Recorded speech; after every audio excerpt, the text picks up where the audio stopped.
ये तो पता था कि Arunachal Pradesh public service commission की स्कीम को लेकर बहुत कुछ होगा। लोग सड़कों पर उतरेंगे, सरकार परेशान होगी, कोर्ट कचहरी होगी।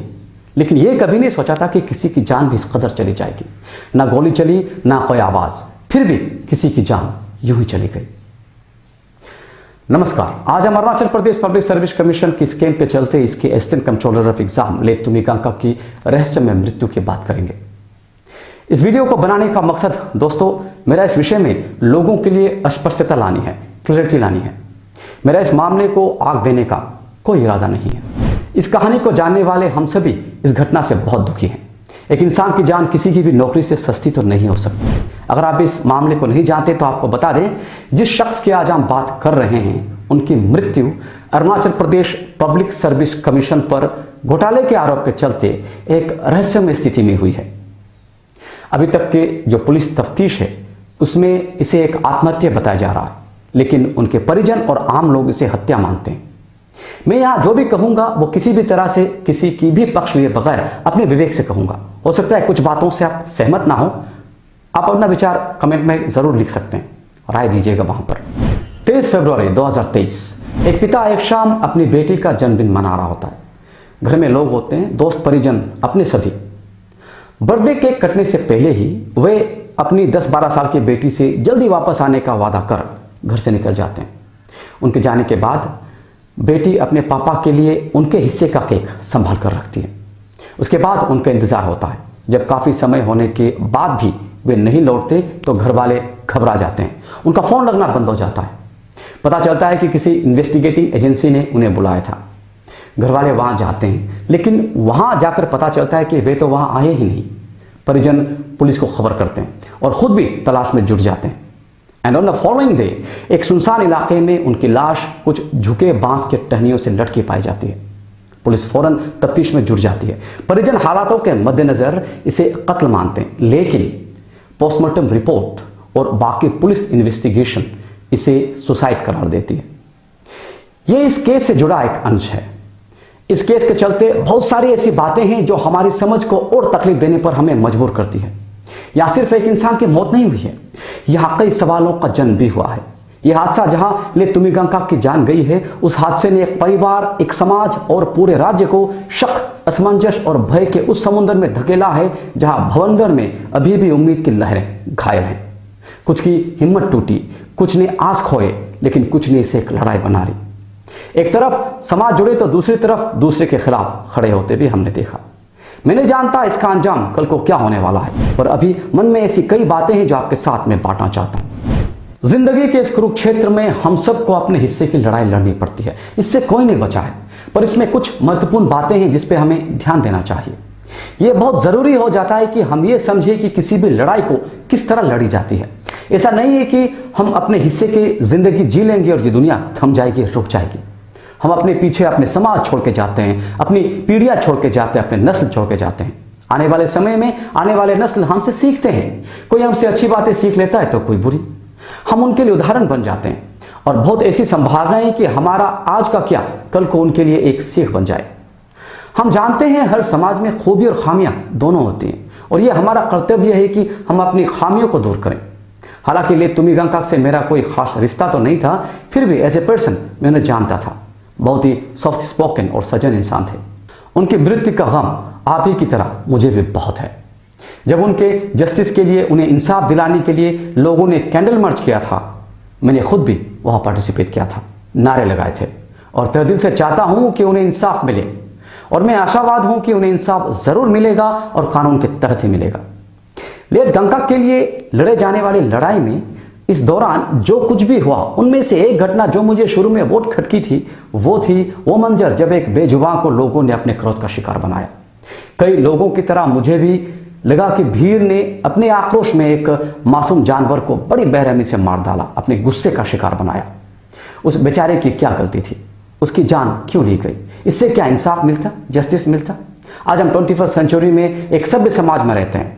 आज हमारे पास कानून है, संविधान है हाँ, समय लग सकता है लेकिन हमें इंसाफ जरूर मिलेगा। और यही आस हमें कानून को मानने पर भी इनकरेज करती है। और इसीलिए कानून के रक्षकों की भी जिम्मेदारी बन जाती है कि आम लोगों की इस आस को जिंदा रखें, वरना अगर लोगों को उन पर से भरोसा उठ गया तो कानून की हिफाजत करने वालों की भी अहमियत लोगों की नजरों में गिर जाएगी। लेटगांगकक अरुणाचल प्रदेश के गालो जनजाति से ताल्लुक रखते थे और हर ट्राइबल समाज की तरह ही इनकी भी अपनी परंपरा होती है, अपने रिवाज होते हैं। बचपन से ही अपनी परंपरा और रिवाज से दूर रहकर मुझे भी वो एक्ट बहुत ही क्रूएल लगा था जब एक जानवर की बलि दी गई थी। पर इस वीडियो के लिए मेरे रिसर्च के दौरान मुझे पता चला कि वो सेक्रीफाइस रिचुअल का एक हिस्सा था। गालो समाज में ये मान्यता है कि अगर किसी पार्थक शरीर को रखने के लिए जगह बनाई जाती है, कब्र खोदा जाता है, और अगर किसी कारणवश शरीर को वहां नहीं रखा जाता है तो 2 कारणों से किसी जानवर की बलि दी जाती है। पहला कारण, ऐसा मानते हैं कि जो लोग कब्र तैयार करने में शामिल थे उनकी आत्मा भटक जाती है। दूसरा, उस जगह के शुद्धिकरण के लिए। तो जो एक्ट बहुत ज़्यादा बारबारिक लगा था वो दरअसल एक रिवाज था। हालांकि क्रोध और शोक में डूबे लोगों ने कुछ प्रक्रियाएं नहीं निभाई। गालो समाज ने अपने एक सदस्य को खोने का पीड़ा उठाया, और जैसे कि मैंने कहा, क्योंकि इस समाज को यकीन है कि यह आत्महत्या नहीं हत्या है, गालो वेलफेयर सोसाइटी ने इस मुहिम को आगे ले जाने का नेतृत्व किया। कर्गुकार्दी वेलफेयर सोसाइटी, जिसे KKWS कहा जाता है, वो गालो समाज के एक स्ट्रॉन्ग ऑर्गेनाइजेशंस में से एक है और लेटगांगकक इसी KKWS समाज से बिलोंग करते थे। और ये भी बहुतों में से कारण है कि ये केस एक स्ट्रॉन्ग लीड ले रहा है। GWS ने मौका वारदात और हालातों के मद्देनजर कुछ लोगों पर आरोप भी लगाए। फिलहाल केस तहकीकात में है। आज हर समाज की बुनियाद बहुत मजबूत है।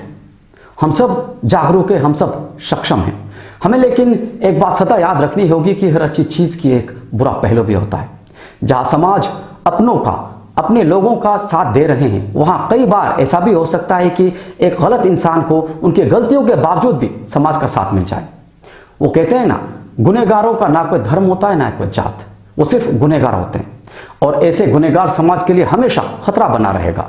हम दिल से चाहते हैं कि इस केस में क्या, किसी भी केस में, किसी भी मामले में किसी भी बेगुनाह को सजा ना हो, पर यह भी दिल से चाहते हैं कि गुनहगारों को सजा हो और सख्त से सख्त सजा हो।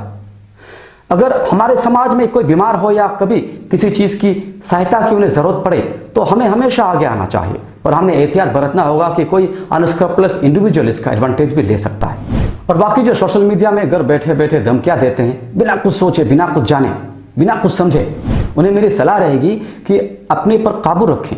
इस तरह का मामला बहुत संवेदनशील होता है, वेरी वेरी सेंसिटिव। तो अनाप शनाप कमेंट मत कीजिएगा। You know why? Because you may invite travel पर योरसेल्फ। अभी तक की तफ्तीश में पुलिस का मानना है कि यह आत्महत्या है।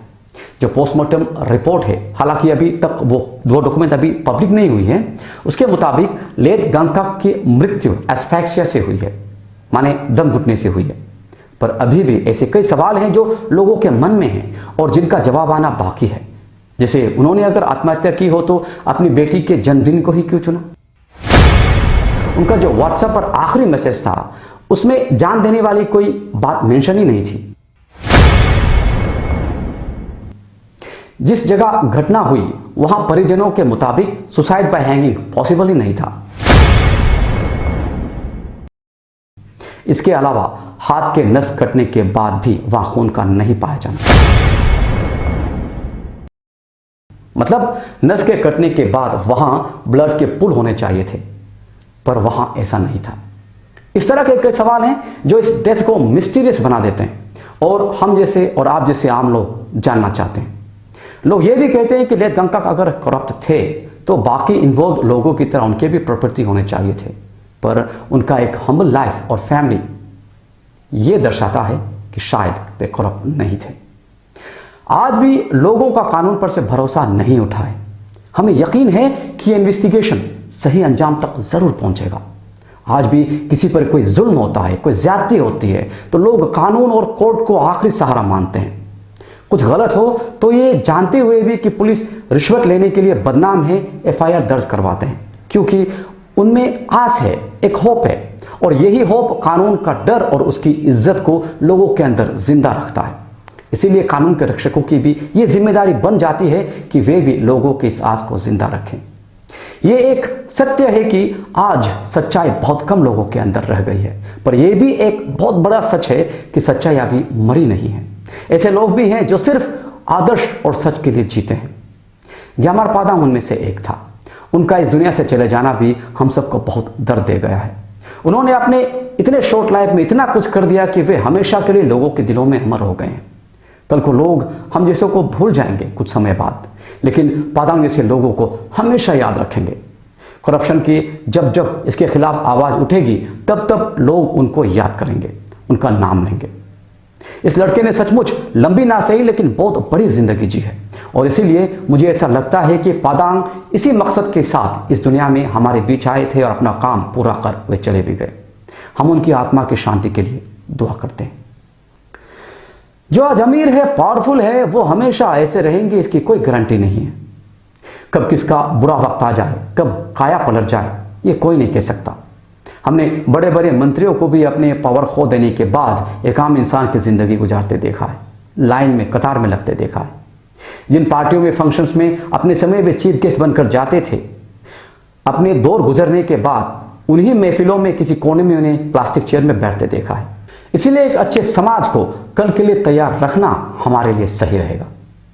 कल को जो दुनिया, जो समाज आने वाली पीढ़ी जिएगी, उसे हम ही तैयार करते हैं, और ये बात हमें समझना बहुत ज़रूरी है। इसलिए आज अगर हमारे पास ताकत है, पावर है, तो हमें इसका इस्तेमाल कर एक बेहतर कल बनाने की तैयारी करनी होगी। बाकी जो लेटगंगा के केस में मैं आशा करता हूँ ये बहुत जल्द अपने सही अंजाम को पा लेगा, और जिस तरह से यादर लोया, जनरल सेक्रेटरी गालो वेलफेयर सोसाइटी, इसके अलावा जापुंगाम में स्पोक्स पर्सन KKWS और तुजुम पोयो जो आपसू के फॉर्मर जनरल सेक्रेटरी हैं, इन जैसे लोगों का इस मुहिम से जुड़ना हमें ये होप दिलाता है कि सच्चाई का उजागर तय है। बस शांति और सब्र से काम लेना होगा। एक आम आदमी होने के नाते हम तो यही चाहेंगे कि इंसाफ हो, और इसके लिए केस का सही रुख को पकड़ना बहुत ज़रूरी है, वरना कहीं ये सुशांत सिंह राजपूत केस ना बन जाए जहां सब मानते हैं कि ये हत्या थी पर फाइल में आत्महत्या साबित हो गई। हमें पर आगे इस केस में बहुत सारे दांवपेच देखने को मिल सकते हैं, क्योंकि जहां तक मैंने पता किया है इस केस को आगे ले जाने वाले लोग बहुत लंबी लड़ाई की तैयारी कर रहे हैं। ये इतनी आसानी से पीछे नहीं हटेंगे। जब तक इन्वेस्टिगेटिंग टीम या पुलिस इसे आत्महत्या साबित करने के लिए सबूतों के साथ उनके सवालों का जवाब नहीं लाती, शायद ये लड़ाई चलती रहेगी। मैं फिर से कहता हूं, अगर ये आत्महत्या है तो कोई बेगुनाह ना फंसे, लेकिन अगर ये हत्या है तो कोई गुनहगार ना बचे, क्योंकि ये हमारे राज्य, देश और आने वाली पीढ़ी का सवाल है। अब अपनी सोच कमेंट में जरूर बताइएगा। जय हिंद।